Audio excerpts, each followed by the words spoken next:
minutes too to hop in. Okay. The notification will go out. We are live. Okay. 7 people so far. Hi, everyone. Welcome. Hello.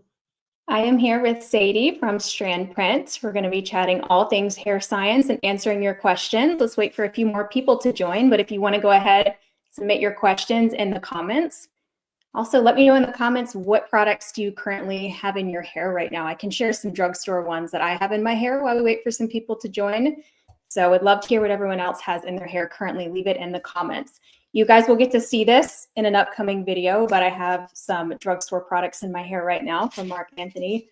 Got a curl cream. One of my first times testing this out. This is like a classic I had never tried. And then they have this new gel that's out right now. This is the Define and Hold Flex Gel. So these will be in an upcoming video of mine. That's what's currently in my hair. Sadie, did you use any products to style your hair today? I did. I used the Tresemme Heat Protectant, and then I used the Day Hair Oil. I like that one. Awesome. Great. So yeah, that's what I've got going. Sounds good. Well, it looks great. What day are you on currently? I think I'm on day 3 right now. Yeah. How often do you wash your hair with straight hair? Do you try and go pretty long, or do you do it more often? Sometimes I get lazy, so sometimes it's like 4 to 5 days, but ideally it's usually 2 to 3. I generally have to use dry shampoo on like the 3rd day though. Yeah. Dry shampoo is one product I feel like curly hair people don't use a ton, I guess because we don't get very oily. Yeah, which is nice. Yeah. So I don't use a ton of it. There are some foaming dry shampoos, which are more of a wet type of product that can work better for curls, but they just make my hair feel producty. I don't know if anyone in the chat, put in the chat if you have a dry shampoo you like for curly hair, but I haven't quite found one that works amazing. Hi, Blue. So she said that the Pantene Miracle line, yep. I haven't tried that one.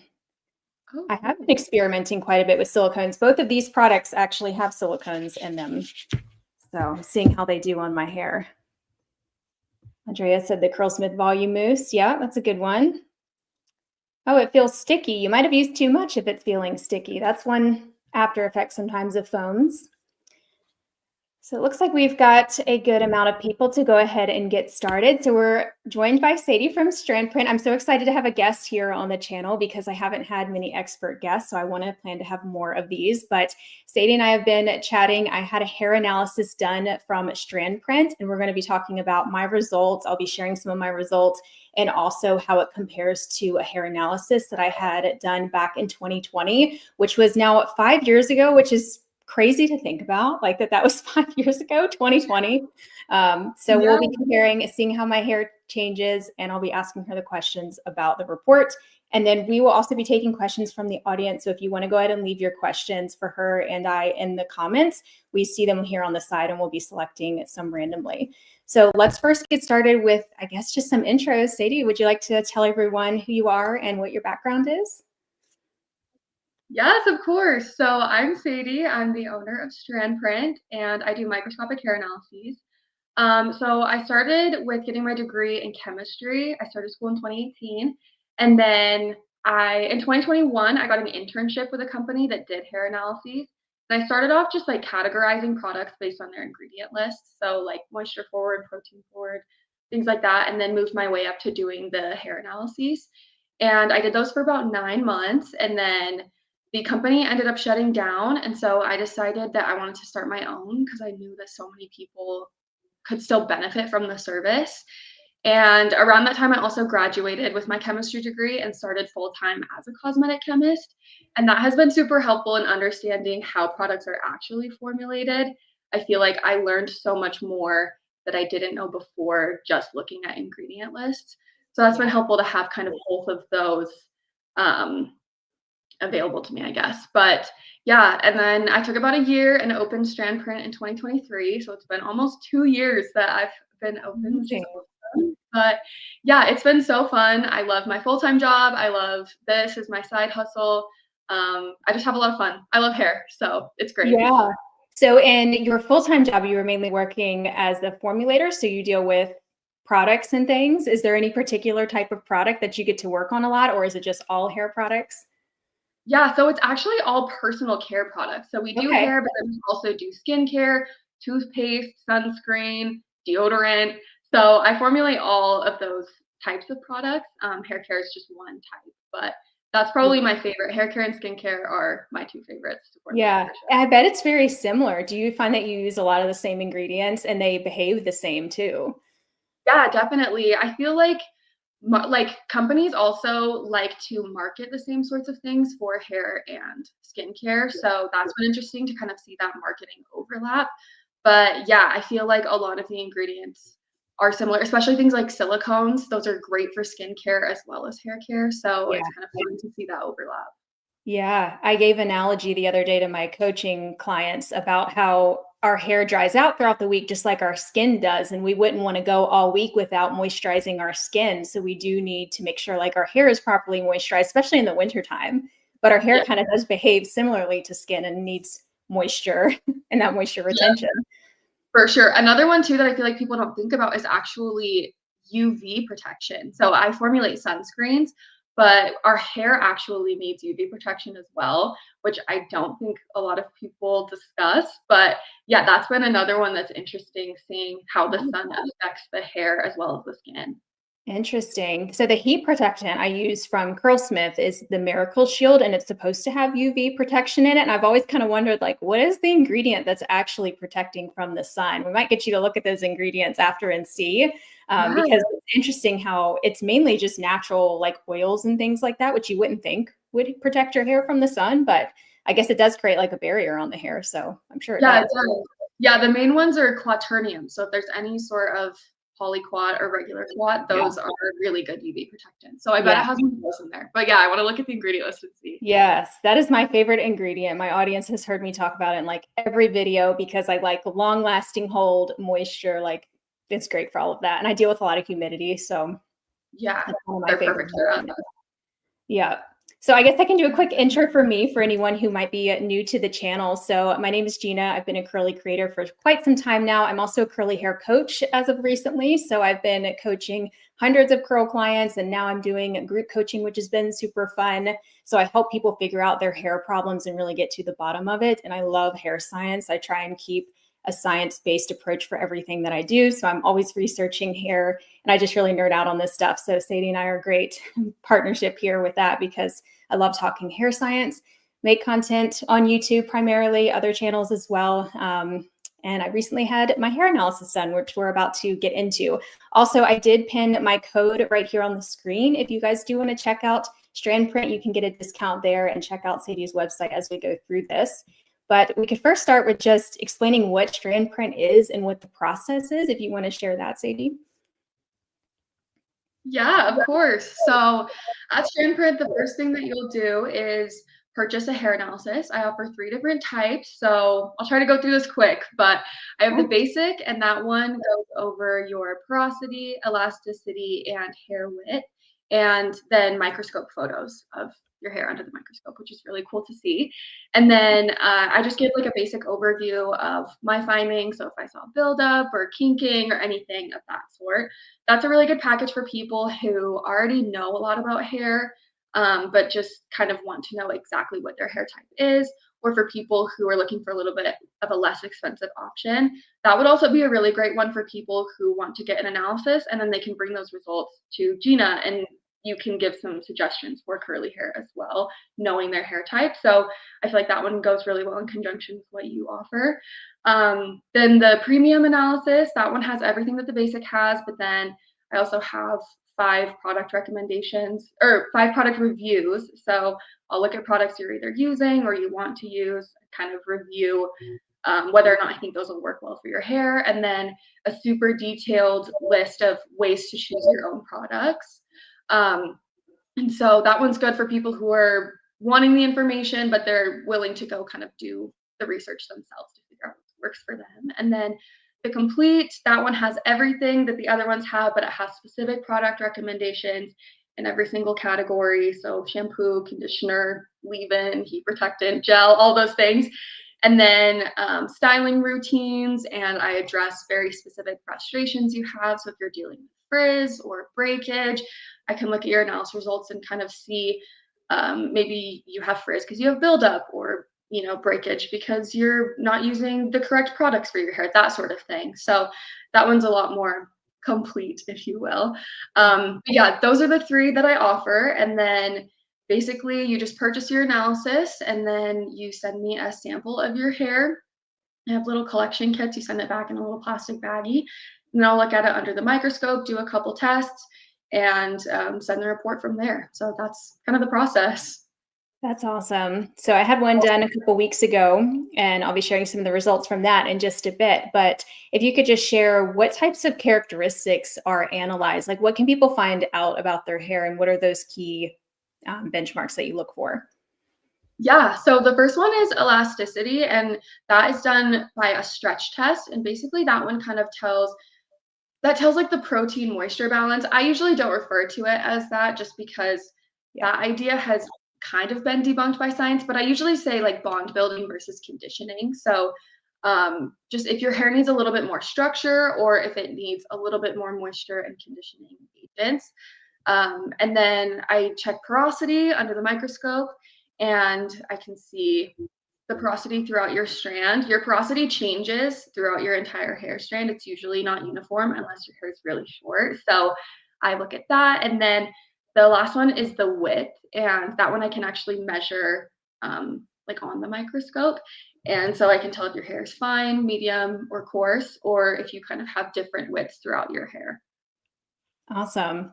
I find that so fascinating. And I feel like the elasticity test is an important one, because that's, how you can tell what your hair needs. And that's kind of hard to do yourself, because I've done that a lot of times. And it's hard to tell, like, am I just pulling really hard, or is my hair breaking very easily? It's Yep. just really difficult. But that's one of the only ways to tell, how strong your hair is, if it needs protein or moisture. And I'm glad you touched on protein and moisture not being exactly something that balances. I just filmed a video last week that will be up next Sunday talking about that, and how it is kind of a myth and they don't necessarily balance each other out. I mentioned in the video how I like to refer to it as like structure versus softness, or brittleness versus softness, because conditioning softens the hair and then protein gives it structure and strength. So it's kind of like Yep. balancing the feeling in your hair and the health of your hair too. Yeah, I really like that. I also feel like sometimes proteins can be used as sort of marketing ingredients, and they don't actually do anything in certain products. And so that's why I like to go more for a bond building approach, because I feel like that way you're getting a more reliable product almost. But there are definitely products out there that I feel like have a lot of protein and that kind of function the same. So yeah. Yeah. I typically recommend bond builders too, just for any hair type, whereas proteins can cause like a brittle buildup-y feeling. Have you ever Yes. found any bond building ingredients to build up and cause like an adverse effect, or do they mainly just penetrate and anyone could use them pretty much? Yeah, I usually recommend it to anyone. It definitely depends on the product. Certain bond builders are better than others. One that I really love is K18. It's super expensive, but the science is very sound behind it. And so, Yeah. yeah, that's one that I really like. But yeah, I think bond builders function a little bit differently than proteins, but I'm sure some of them, especially if they function protein adjacent, they could contribute to buildup. So Yeah. yeah. That makes sense, because some people end up with like a very brittle feeling, I guess, from that buildup. And protein overload really is just a buildup of protein, and same with moisture overload. So I usually tell people just clarify that out and then lay off the protein for a bit. Yeah, I totally agree. So let's get into my hair analysis. So I had this done just recently, and I really wanted to do this because my hair is just very odd in the sense of it acts high porosity, which has never made sense to me when I take very good care of my hair now. I've grown out all of my past heat damage. I've grown out any old highlights that I have. So my hair is virgin. So in theory, it should be fully low porosity, but we all do things to our hair to cause damage. I also have quite a mixture of textures that I feel on my hair. I pay very close attention to my hair. I'm always feeling it, so I can feel those different textures. So I was really excited to have this done to get that true read on how has my hair health improved. So maybe I should start with what my results were in 2020 when I had one done. So back in 2020, I had quite a bit of old highlight damage I was growing out. I was at the tail end of my transitioning journey, you could say. So I had several inches of highlight damage. I also had very brittle, coarse feeling hair. It definitely acted more high porosity than it does now, meaning it got kind of limp and weighed down when it was out in the humidity. It would almost even feel damp, like a sponge that would just soak up all of that water in the environment. And I had a hard time getting products to really stay in my hair. Like they would just kind of evaporate to where it would look like I had nothing in my hair. So my previous results were that I had a 32% stretch, so a high dry elasticity. And then I had a normal to low wet stretch. So Sadie, can you tell the audience what that particularly means, all of those different numbers? Yeah, so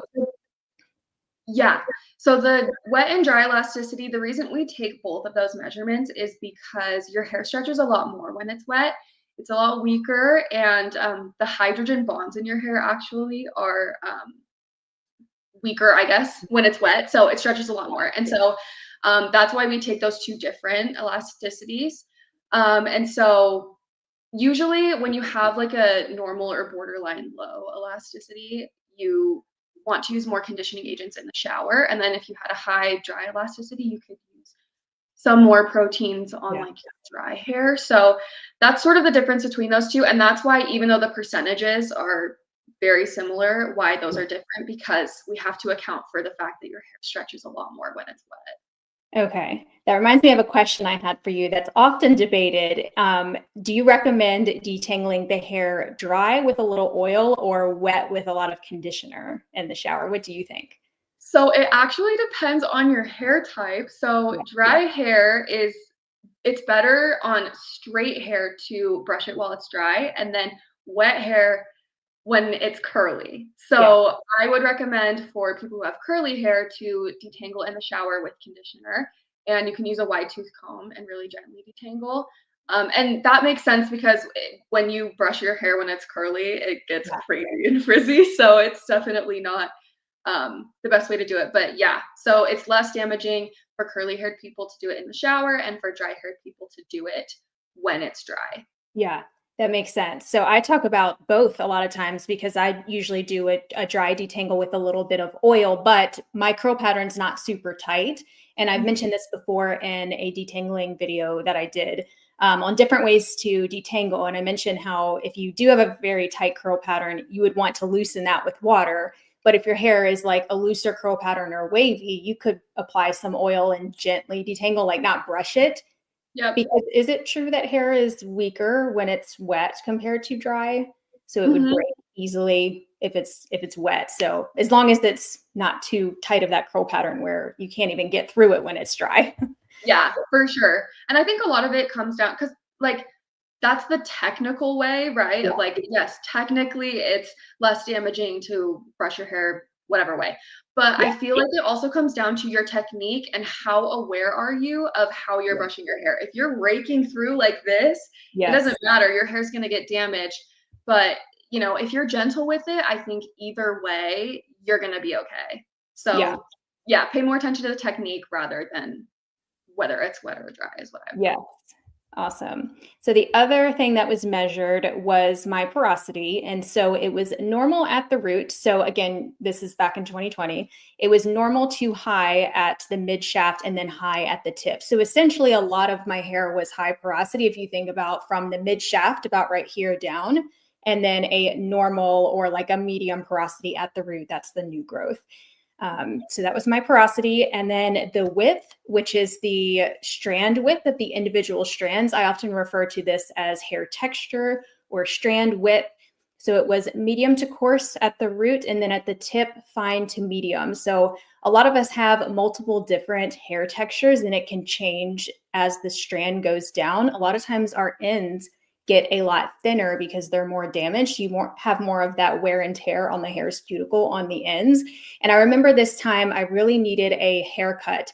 And this report that I had done back in 2020 encouraged me to go ahead and get the last bit of damage cut off that I was hanging on to for length. And they do recommend like how many inches that you need to get cut off, because you don't want those really fine ends that are fragile and high porosity. If you could cut that off, then you've got healthier hair. So back then I had about a 31 reduction in hair width. So that's how much the width decreased. So how thin my ends got basically. And if any of you have been following me for a while, you probably remember some of my old photos and videos of my very sparse ends. I needed a haircut. I definitely had hair blindness then. And I needed to get those cut off because it was very sparse and thin at the end. So now I have more of a blunt cut. I don't hang on to the stringy ends, but I do still have some of that reduction in strand width. So back then I had medium to coarse at the root and then fine to medium towards the end. So it did start to decrease. So I'm sure a lot of people are thinking, well, that's confusing because how do you even know what products to choose if you've got so many different textures going on your hair? So do you typically recommend just focusing on whatever the majority of your mid shaft to ends are when it comes to choosing the heaviness of your products, when it comes to your texture and your width?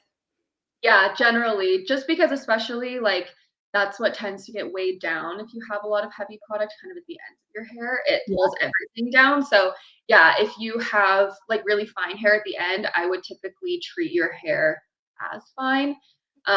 Especially because coarse hair can handle a lot more product. And so you're never going to go wrong if you use a little bit less than what your hair could handle. Yeah, that makes sense. Thank you. So do you want to share the results of my new one or I can run through? Yeah, I'd love to share them. Sure, So yeah. So tell everyone what my new results from just a couple weeks ago were. perfect. Okay, so you had low to normal wet and dry elasticity, but the low elasticity was very slightly low for both of those. So by just doing like a moisturizing deep conditioner, I bet it would have returned to normal for both, Yeah. which is a really good sign. Normal elasticity is the goal. That means your hair is quite healthy, which doesn't surprise me. And then your root porosity was low, which is different than the results that you had in 2020. And typically your hair does grow out low porosity because porosity is generally an indication of damage. And so I think now that your hair is probably a lot healthier, you don't have those highlights, it makes sense that your root porosity is now low. And then your mid shaft porosity was normal, which is great. And then the tip porosity was normal to high. So there were a couple of high porosity sections, but some other sections that were normal. So overall, it was great. It looks very healthy, which is exactly what I would expect. And then your root width was medium. So I didn't see any coarse hair at the root. It was all medium. And at the tip, it was fine again. And it was a little bit more fine than previously. So it looks like it has reduced a little bit, which is not uncommon as you age. To kind of have a little bit of a reduction in that width, but it wasn't anything concerning. So yeah, those were the results. So I had a 71% reduction in hair width. So that's much greater than before. Is it maybe just like where that's being measured? Like to me, it almost sounded like, well, my ends are worse off now, like more of a change in the hair. Is that what that means? Or is it something different there with that reduction being greater this time? Yeah, it could just be the hairs that I analyzed. So some of the hairs were gray. I don't know if you had gray hairs before in 2020 when those Not were as many. analyzed. Yeah, so that could have contributed to it because those are generally thinner than other ones, like colored hair. And then it, yeah, it just depends on kind of the hair that is measured. I wouldn't say it's super concerning, the reduction in hair width. But yeah, it is greater than it was previously. It could just be due to age or, Yeah. health changes, hormone changes, things like that. My hair is quite a bit shorter now too. Do you find that people with very long hair have less of that drastic reduction to where maybe there is a longer or a thicker width all the way down, or does it just vary on how they treat their hair, not the length?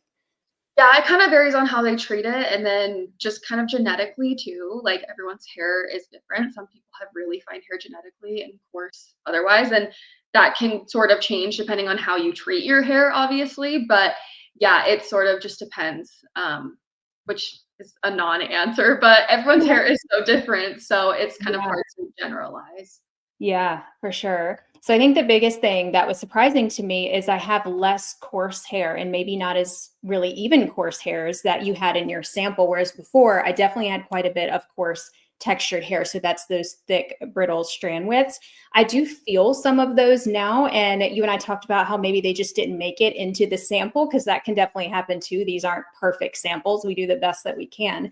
But I definitely feel less in my hair than I did previously, which is so interesting. But that can make sense if your hair thins with age, like the actual strand width.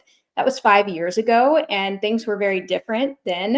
I had a lot of stress going on in my life. I also had an iron deficiency that went like untreated for several years before I realized it. And so that definitely impacted my hair's health. Probably had some nutrient deficiencies going on with that. And also a lot of stress at that time in my life. Everyone knows what happened 2020. So there's quite a bit different. It's funny how our hair really does show, what's going on internally, because our health does impact our hair. So I think that was the biggest takeaway for me, is it's not quite as coarse as it used to be, which could mean that now my hair might get more weighed down if I continue using the same heavy products. But I didn't really use a lot of heavy products previously because my hair is lower density. So I have less hair overall. So I was never really using like thick butters and creams anyways. But I definitely do still feel some of those just by paying attention to my hair. And most of them are like up here, to where when I feel them, they just feel like a wire. Like I even have one right here. And when I shed them, they're very dark. Like I can see them, and you can almost see the difference in width compared to the other hairs that are shed. But maybe those are stronger and they didn't fall out in my sample for my shedding.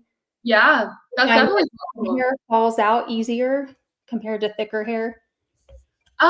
Yeah, it just kind of depends on when your hair is ready to come out. It's not necessarily about the width. It's just at what point in the growth phase your hair is in. So I think theoretically, maybe finer hair could be a little bit more susceptible to that manipulation when you're kind of trying to get the hair out. But yeah, it's possible it just didn't make it in the sample, or they just weren't the hairs that I pulled from the sample. Maybe they were in the sample kit, but I just didn't test those ones specifically. So yeah, that could contribute to the difference. But another thing I also want to mention is that just because your hair is fine doesn't necessarily mean that it's unhealthy. So you had a bigger reduction in width, but that just means that you have different textures. And so now you know how to treat those differently. But it doesn't necessarily mean that your hair is less healthy than it was because it had a greater reduction. I think your hair from the elasticity and porosity test, it's a lot healthier than it was before. So just because there's that reduction it's not necessarily a bad thing. Yeah, that makes sense. And it's not really changing anything. The only thing that's really confirmed for me is that I do have some higher porosity ends. So when I'm complaining about my hair not lasting all the time, or it feeling damp when I go out in humidity, I'm mainly talking about this section. Well, I have it back right now because it is so problematic that usually throughout the week I end up tying it back. But this is like the higher porosity areas that I bet did show a higher porosity there with those ends. So I need to kind of treat those differently, in a sense of I need to make sure that I'm sealing them with some oils, using some stronger hold products there, a lot of polyquiet ingredients, which I've always liked. So that's mainly concentrated in these areas. And that's something you probably can't necessarily tell when you're getting a sample. You don't know where the hair is from. You just have a sample of shed hairs. Yes. Yeah. So it can kind of be difficult to tell the difference. But yeah, overall, I think that your hair sample was very healthy. It's a lot healthier than a lot of people's who send them in. And I think it's just good to know these characteristics. So now you have a plan going forward of how you can treat your hair, and you can feel the difference in those sections. So even if I didn't analyze those coarse hairs, you know that you have them. And so you can kind of treat them a certain way. You know that your hair is fine at the end, so you can treat that a certain way. That's sort of thing. Yeah. And for anyone wondering, like the difference between fine and coarse hair products and routine, essentially it's just if your hair is a little coarser, it can withstand some heavier products. But if you don't want your hair to be weighed down, or if you have lower density hair, you should probably avoid those anyways. So it's not going to change a ton, but it is helpful to know your hair's texture. That is why I do recommend the hair analysis if you can get one, because that will tell you if you should really kind of lay off some of the heavy conditioning products. So many of our products, everything from shampoo to our gels, are very conditioning, and a lot of people tend to use way too much to where their hair is getting weighed down and not lasting. And so if your hair analysis reveals that it's more fine, then you'll definitely want to take a look at every product that you have and potentially reduce some of those heavy ingredients like coconut oil, shea butter. Those are in everything. I feel like, especially drugstore products, they tend to have a lot of those ingredients. Yeah, for sure. There are definitely, it depends on the concentration, but yeah, I agree. Just kind of knowing whether to avoid those. Yeah. So in your hair analysis, depending on which package people get, you do recommend products as well. So do you recommend certain ingredients for them to look for, or you just give them product links? What does that look like in those reports? Yeah, so the premium analysis, I give ingredient recommendations. So I'll say, like, I think you should stick with more moisture forward. Here's what that means. Here's a list of ingredients to look for, or protein forward, vice versa. Yeah. And then in the complete, I give actual product recommendations. So like links to physical products that are on the market that I think will work really well. So both are sort of recommending products in a sense, but one is just like you kind of have to search out those sorts of products and ingredients. And the other one, I'm doing the work for you and I'm giving you a bunch of recommendations. Awesome. That's so helpful for people because products is the hardest thing, especially when you don't know ingredients to look for and all of that. For sure. And knowing the formulation behind it too is also really helpful. That's something that most people don't know, but I feel like I can kind of tell where the marketing ingredients are and where the actual helpful ingredients are. And so that helps me with my product recommendations. And then if any of those recommendations for that complete analysis don't work for someone's hair, I'm more than willing to give more recommendations as time goes on because I want to make sure that people find something that works for them. So yeah, it's just a lot more involved with that complete analysis. But That's amazing. yeah. So I had one more hair science question for you, and then we can open it up to the audience because I want to make sure I get in their questions. But you mentioned hair at the root is a lower porosity, and I think a lot of people get confused by this. So do you typically find that the majority of your samples are low, or are they sometimes more medium porosity as they grow out, like right from the root at the tip of the hair? Yeah, so right at the root, I almost always see low porosity just because porosity is at its very essence an indication of damage. So it's very rare for me to see people with anything other than low porosity at the root. And if I do, it's usually people who dye their hair or are really rough with it when they're scrubbing in the shower, things like that. And then as it grows out, I typically see like a medium porosity at that mid shaft area, and then high porosity at the tips is really common just because your hair's been there for so long. So sometimes I don't always see that progression, but that is definitely the most common that I see. Gotcha. And I bet it would be really helpful for people to have the analysis done to see, is their hair still low all the way down? Because that is where your routine would definitely need to change. If you have low porosity mid shaft, you probably get weighed down from everything. Your hair is probably overly soft and silky, and that would be really helpful to know for people. I don't have those symptoms in my hair, which makes sense because mine is medium to high, about on the ends, especially, it's shorter too. So I don't struggle with those things. Plus, I think my texture comes into play where it's more of that medium texture. So I don't get that overly soft, silky hair, but that hair type is healthy. It's just harder to manage when it comes to our curls falling and, not lasting through the end of the week. For sure. Yeah. And curly hair is a lot more complex than straight hair. So knowing that information about it is so important for people with curly hair so that you can really make sure you're maximizing the style. Awesome. Thank you. So let's get into the questions from viewers. I'm going to put some up on the screen. We will start with Jen's. This one looks to be one for you. Perfect. Okay, so do you recommend making the hair analysis? Wait, hold on. I can hardly read it. So she's asking if they should do it again a second time, if it's changed over time. Oh, yes. So usually I would recommend, if you want to, you don't have to do this by any means, but sometimes like 6 months after your hair analysis to kind of see how your hair has changed and how the products are affecting it, that can be really helpful. I would say you don't need to do it any earlier than 6 months just because your hair hasn't really had that much time to change or grow out. But yeah, if you are going to redo it, I would say after 6 months is really helpful.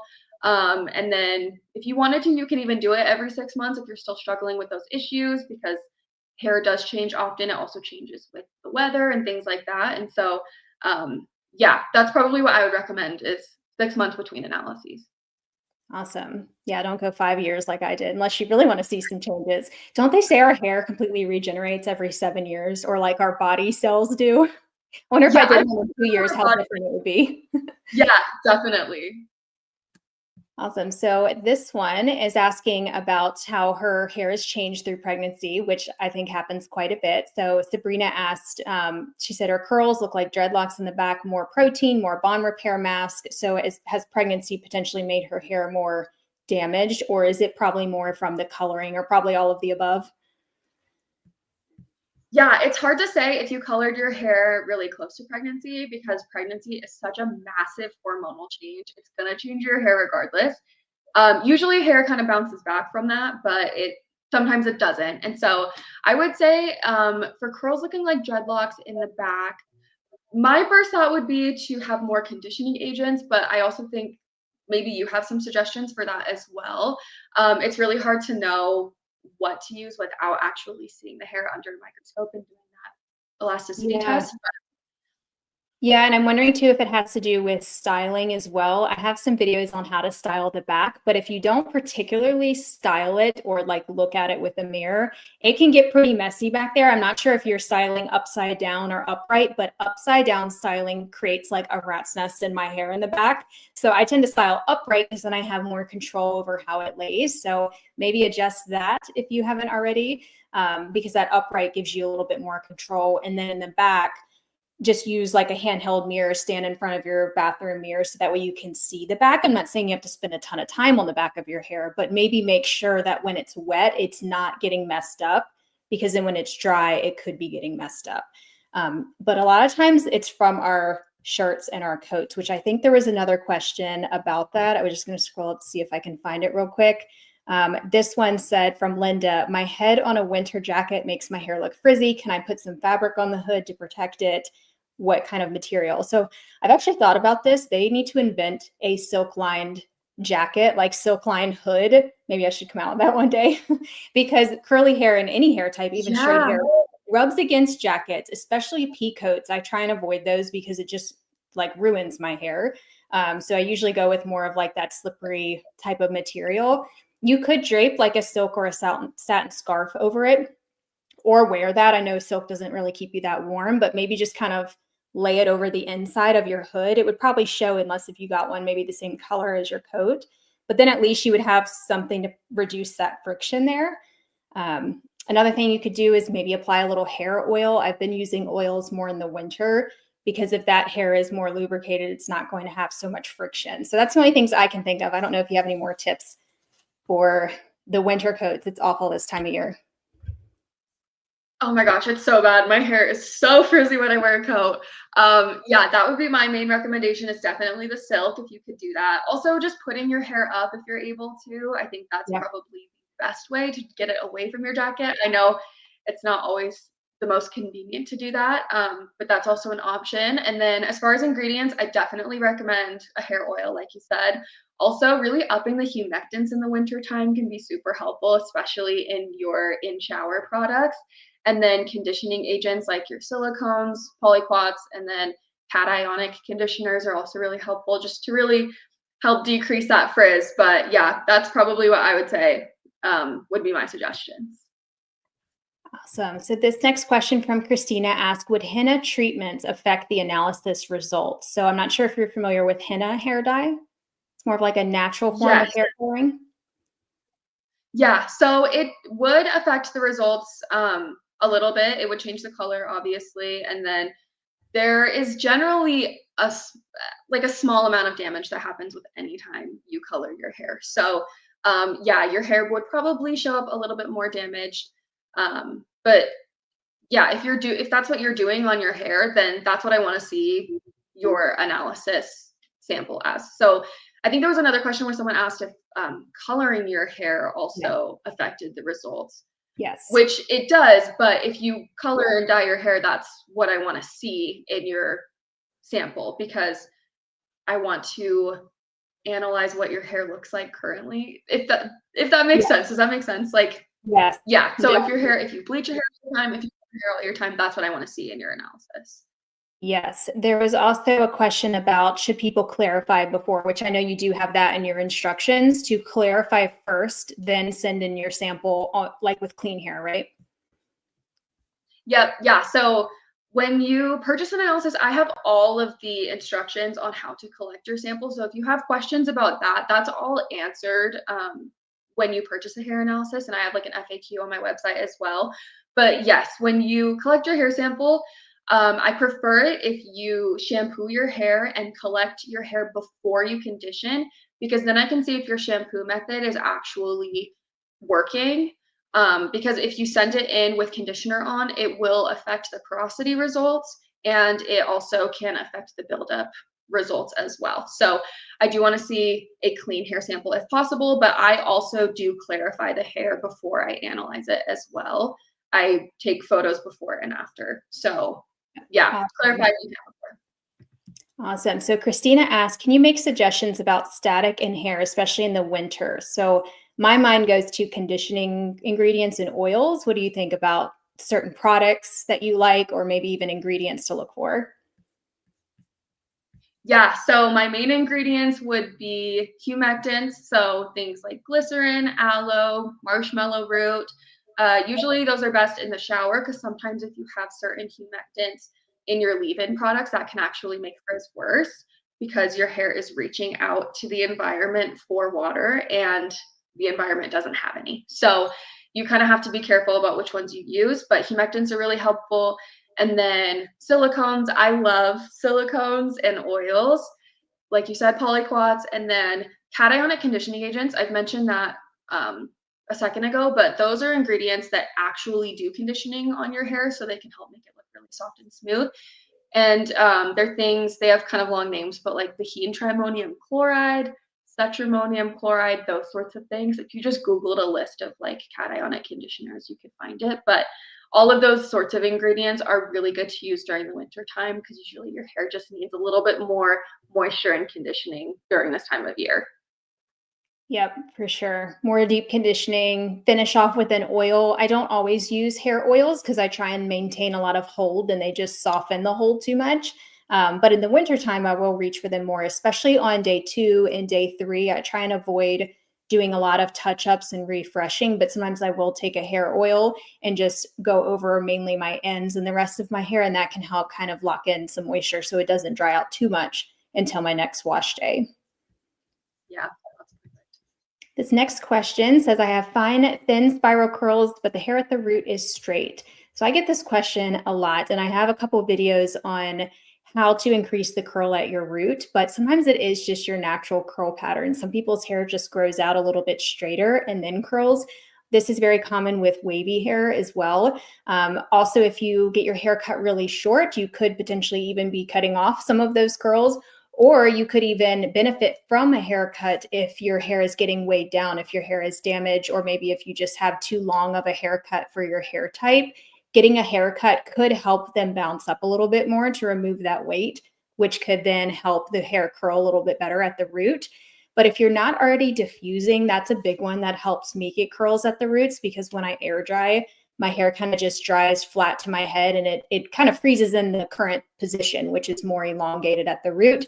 Whereas if you have a diffuser that has some teeth in it, so where the prongs are longer than the diffuser head, use those to kind of lift at the root, and that will help the hair dry a little bit curlier and dry away from the scalp instead of being pulled down. So that can help a lot.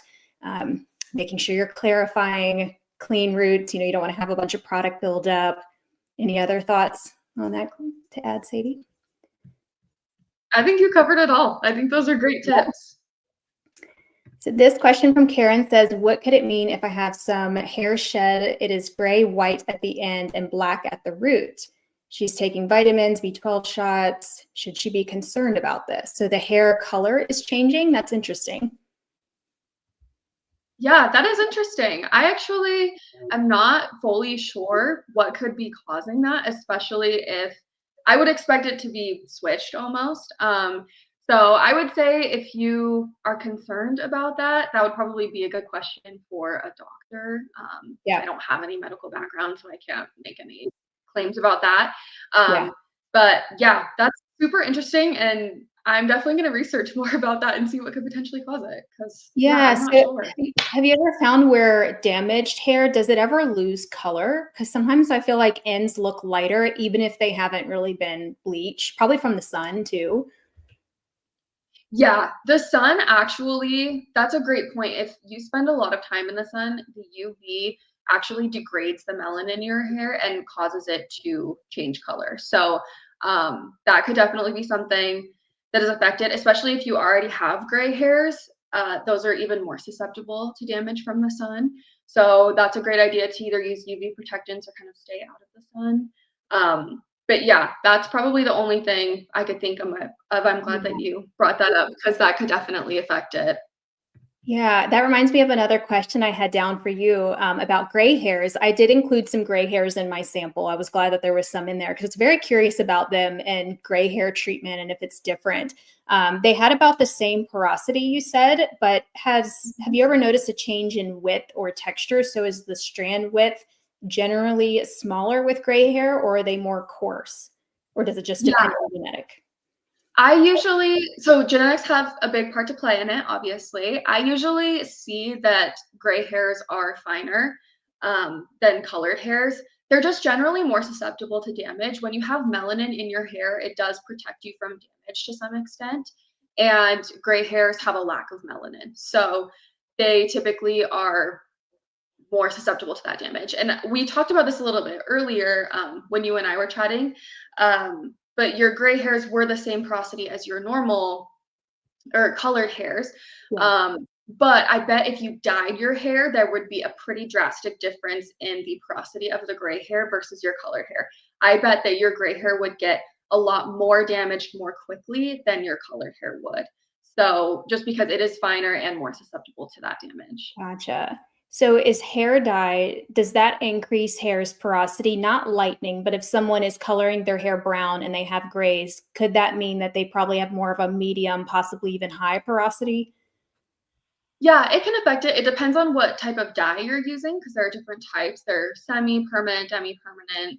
regular permanent. So the type of dye that you use will affect it, and then how often you're doing it would affect it as Yeah. well. Hair dye is not as damaging as bleaching is. So if you're using it to cover grays, I don't think that's as bad for your hair as like going from dark to light would. Yeah. Um, but yeah, if you were to do that, I would just say just make sure that you are using good products to kind of counteract dye in your hair. Yeah. So bond builders probably would be great for gray hair and colored hair. Yeah, I love bond builders. I think they're great to have. Even if you have virgin hair, I think you can still benefit from bond builders to some extent, but especially if you're dyeing or bleaching your hair, you should be using a bond building product. Yes. So this question is actually asking about the packages.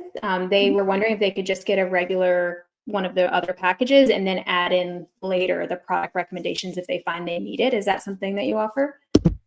So you can get any analysis you want. And then at the very end, if you scroll all the way to the bottom, I have upgrade codes to upgrade to a different analysis. And that code just makes it so you pay the price difference between the two. So if you wanted to get a premium and then later you wanted to get product recommendations, you would just pay the price difference between the premium and complete.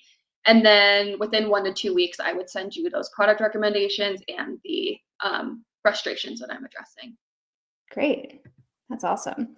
So Dora asked if wearing a satin or silk bonnet at night allows the scalp to breathe. I know hair can't breathe because it's dead, but does our scalp need to breathe?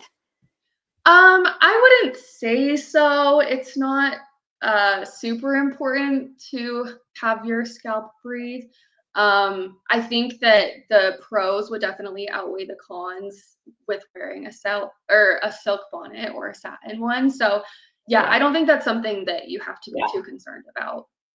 Yep. I'm a huge fan of a silk bonnet because it just keeps the hair tucked away. It's protected. It's not getting all messed up and stretched. It basically preserves it in its current state versus putting it up in a ponytail, which stretches it for me. But some people do that as well. And that's at least better than leaving it down and getting all tangled up. Yeah, for sure. So I wanted to get to a few of the pre-submitted questions as well. So one of them asked if you have any new services that you're planning to introduce. Anything upcoming for this year people can look out for? Yeah, so I have a couple of other services in addition to the analyses that I offer right now. So I do like a little product consultation and then also email questions. If you have any questions that you want to ask me about, you can email me about them. It's $5 per question, but I'll give you a really detailed response to any questions that you have. So those are some other things that I offer. And then I'm working on building a community page for people so they can join for like a small fee every month and then be part of a community where we can talk about hair science, and I'll be in the community answering questions and things like that. So I think that would be awesome. And I'm working towards that. And then I have some other projects in the works that are Strandprint adjacent. I haven't announced anything about those yet, but I'm working really hard behind the scenes. So if you want updates for anything that I'm going to be coming out with this year, you can follow me on my social media pages. I'm just Strandprint everywhere. And then also subscribe to my mailing list. That's the best way to kind of get those updates. Love that. I'm excited to see what's to come.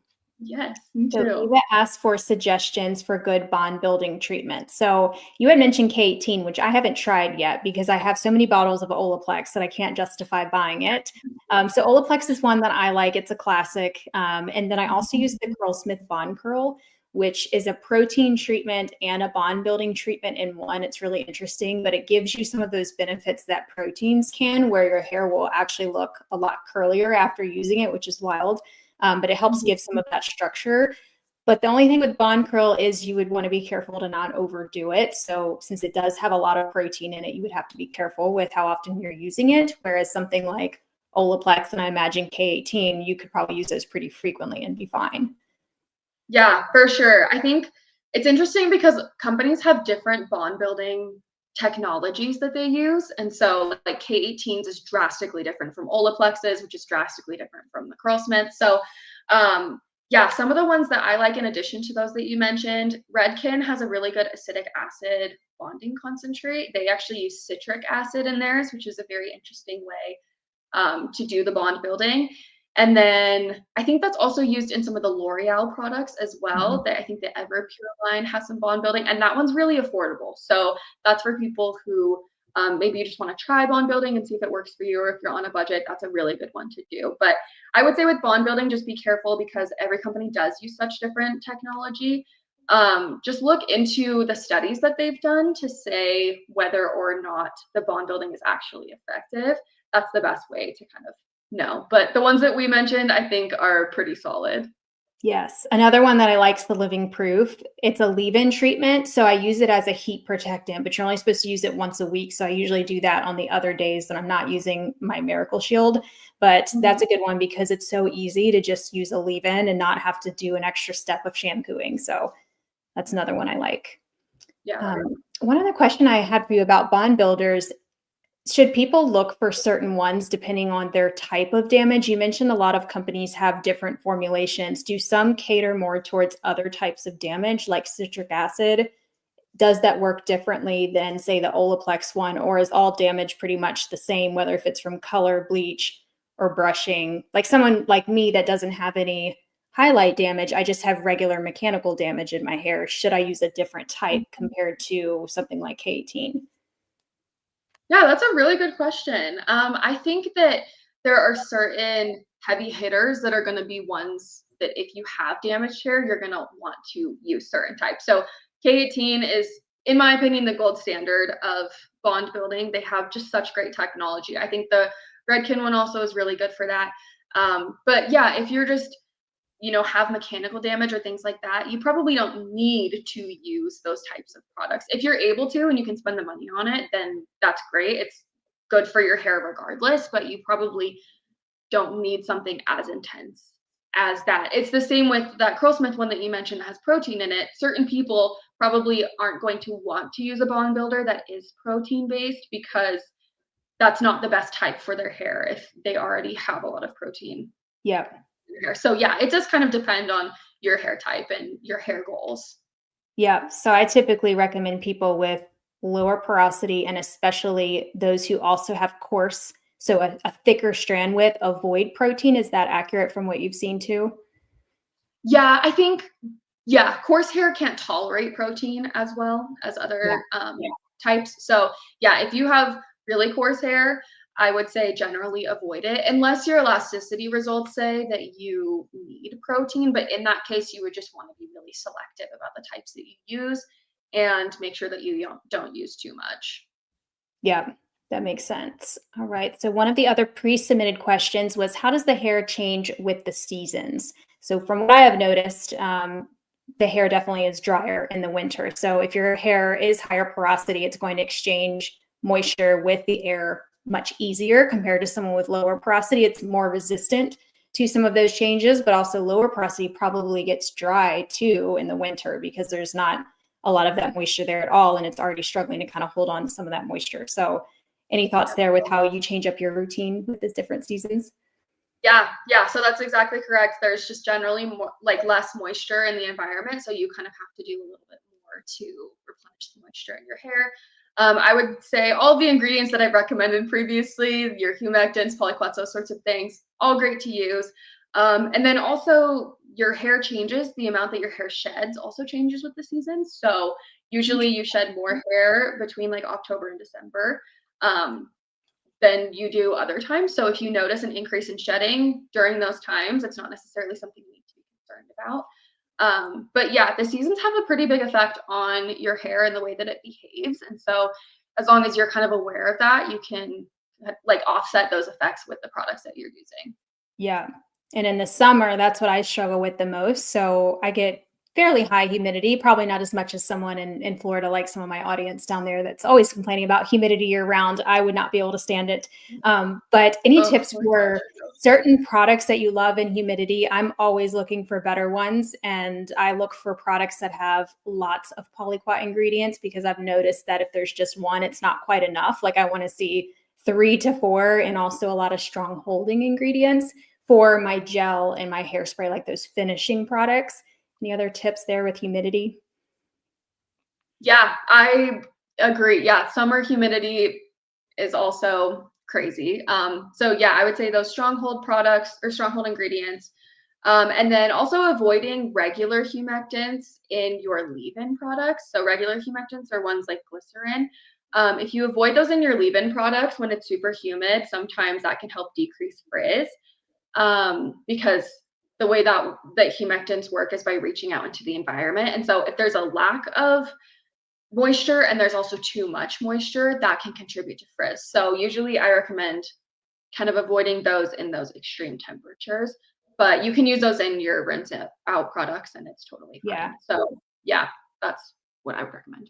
Yeah. Have you noticed that if a product has some humidity blocking ingredients, does it help counteract those effects? Because that is something I've talked about on my channel before, how a lot of my favorite anti-humidity gels have glycerin in them, but there's a bunch of sealing and humidity blocking ingredients. So I don't have issues with that where the glycerin's Yeah, making it it. depends on the formulation.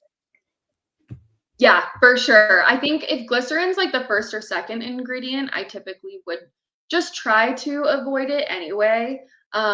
But yeah, it can definitely be counteracted. It totally depends on the formulation. And so if there are a lot of high fold things, you might be fine. I say if frizz is something that you really struggle with, then maybe just avoid it altogether, just to kind of cut that out of being a possibility. But if you find that it's not as big of an issue, then you can kind of play it by ear when it comes to Yeah. the products you're using. Yeah, I've noticed that my hair feels drier when I use glycerin-free products, especially in the winter time, because there's not enough moisture Yeah. in there. Maybe there's not enough other humectants in there as well, but I don't typically avoid them in winter. But in the summer, I could totally see how if there's not enough humidity blocking, then you're just putting glycerin on the surface of your hair, which would definitely make it absorb moisture. Yeah, for sure. And it depends on the type of product too. Like I think glycerin in your deep conditioners is so helpful in the winter Yep. time. But yeah, sometimes those leave-in products, it can just get a little bit crazy. But if you put like a high hold gel over, if you had like a leave-in conditioner that had glycerin and then you put a gel over it, it's typically fine. So it also depends on like the order of application as well. Awesome. So I'm going to pull one more pre-submitted question here. We just have a couple minutes. We're at the top of the hour. It's crazy how fast this flies by. So somebody asked, No. how many hairs are required and should they be from different areas of the scalp for the sample? Yes. So for the sample, usually 20 to 40 hairs is what I am looking for. I feel like that's generally, you can collect that within like 2 to 3 showers. It doesn't all have to be in one shower. You can do it over multiple. And then from different areas of the scalp, if you have certain scalp concerns, then you can totally collect them from different areas. I know, Gina, for your sample, we actually took a top and bottom section because they behaved differently. And so we analyzed those different sections. So if you have different areas of your scalp that act differently, then yes, you can take them from different areas. But otherwise, I would just say you don't need to worry about it too much. You can just kind of, whatever falls out while you're shampooing is what you can put in the sample. Yeah. That reminds me, I forgot to look to see if it was much different. So I basically sectioned off my hair when I got my analysis, and I sectioned off the bottom and then I detangled. So with us curly girls, when you're going to feel that shedding is when you're detangling. It was a little bit weird detangling without conditioner, but I shampooed my hair. Mhm. Then I sectioned it off as best I could. It was a little tingly. But I did remove some tangles before I shampooed, which helped it not be so matted right after shampoo to where I could get my hands through my hair. And maybe if you use a shampoo that's not too stripping, you'll be able to kind of get the loose hairs out. So I sectioned it off and then I gently removed the hairs without breaking it on the clean, wet hair, and then separated the two. So I created those sections with a clip in the shower. And the main reason I wanted to do that is because my top section acts so different from the bottom. I even sent Sadie a photo of how different my hair is from top to bottom. And it's mainly a difference in porosity, which I bet you probably see a lot, where the top section is a higher porosity than the bottom. Did my results show that, or was it Yeah. just probably all over the place?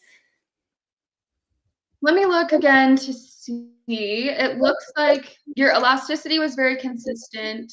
And Yeah. then I think the porosities were also pretty consistent. So it could be, product application if there's a difference in applying them, or yeah, Yeah. it could be a few different things genetically too. You could just have different sections, top and bottom, but I don't think there Yeah. was a massive difference, which is interesting because it behaves so different. Yes, and it's probably also curl pattern. I always talk about how curl pattern doesn't matter that much, but it does in the sense of how your hair ends up looking. And the top section's much tighter in certain areas. So that Yeah. area is going to frizz more. It's going to need more styling. I can't really just slap on product and go in that area. I need more styling if I want it to be defined, whereas looser hair probably doesn't need quite as much styling. So it's probably a difference in curl pattern too. It's much tighter up here, like these are tight spirals and this is a little bit looser mid shaft. And then I've got the ringlets underneath. So it changes all over the place. So maybe it's curl pattern. Yeah, that could totally be it too. Awesome. Well, this has been so fun asking you all of my hair science questions that I've had forever. I have a full list literally like saved that I might hit you with one day of all the things that I can ever figure out. And this is what keeps me up at night is all these Yeah, perplexing things about hair, which never fully makes sense. And we might not ever fully understand hair, but a hair analysis will definitely help you better understand your hair. So definitely check out my code that's pinned right there if you are interested in getting your own hair analysis done. I can't wait to hear what y'all's results are. If you do get them, share your results with me, share them with Sadie, tag us, and let us know if you were surprised by any of them. Do you plan to change up your routine? Do you want to chat with me in a coaching session to now figure out what to do next now that you've figured out your hair? Sadie's reports will definitely help save me some time for my clients, because then we can just jump straight to product recommendations, because a lot of times we spend half the session just trying to figure out people's hair based on signs, which is really difficult. So I love that you're doing this. yes, of course. Thank you so much for having me today. This was so much fun. I loved answering all the questions. And yeah, thank you everyone for all your great questions. And thank you, Gina. This has been great. Yeah, let's do it again. We'll plan to do these a couple times this year and can't wait to have you back on the channel. Perfect. Thank you so much. Thanks. Talk to you soon. Bye, everyone. Bye.